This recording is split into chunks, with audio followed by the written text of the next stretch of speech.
ഇന്നത്തെ റെമഡി നമ്മുടെ immunity boost ചെയ്യാനുള്ള ഒരു റെമഡിയാണ്.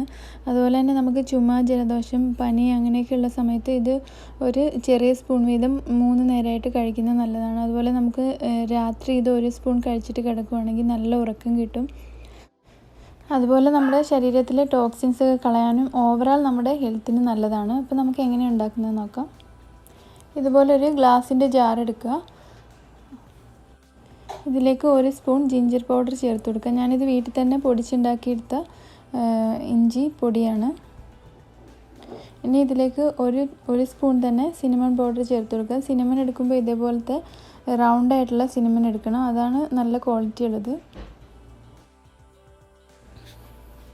1 സ്പൂൺ പെപ്പർ പൗഡർ. ഇതെല്ലാം നമ്മൾ വീട്ടിൽ തന്നെ പൊടിച്ചുണ്ടാക്കുന്നതാണെങ്കിൽ ഏറ്റവും നല്ലത്. അതിൻ്റെ കൂടെ തന്നെ 1 ടീസ്പൂൺ മഞ്ഞൾപ്പൊടി. ഇനി നമുക്കിതിനകത്തേക്ക് ചേർക്കാനുള്ളത് പനങ്കൽക്കണ്ടാണ്. പനങ്കൽക്കണ്ട് 3 ടീസ്പൂൺ ചേർത്തിട്ടുണ്ട്. ഇതുപോലെ പനങ്കൽക്കണ്ട് എടുത്തിട്ട് ജസ്റ്റ് ഒന്ന് പൊടിച്ച് ചേർത്താൽ മതി. മധുരം ആവശ്യമുണ്ടെങ്കിൽ മാത്രം ചേർത്താൽ മതി, അല്ലെങ്കിൽ നിങ്ങൾക്ക് വേണമെങ്കിൽ ഇതിന് പകരം സാധാ കൽക്കണ്ടം വേണമെങ്കിൽ ഉപയോഗിക്കാം.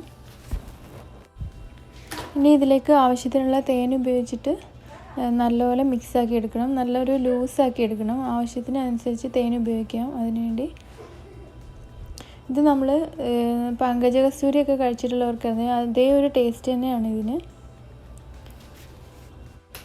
അപ്പോൾ ഇത് ഡെയിലി എല്ലാവരും ഓരോ സ്പൂൺ കഴിക്കുന്നത് നല്ലതാണ്.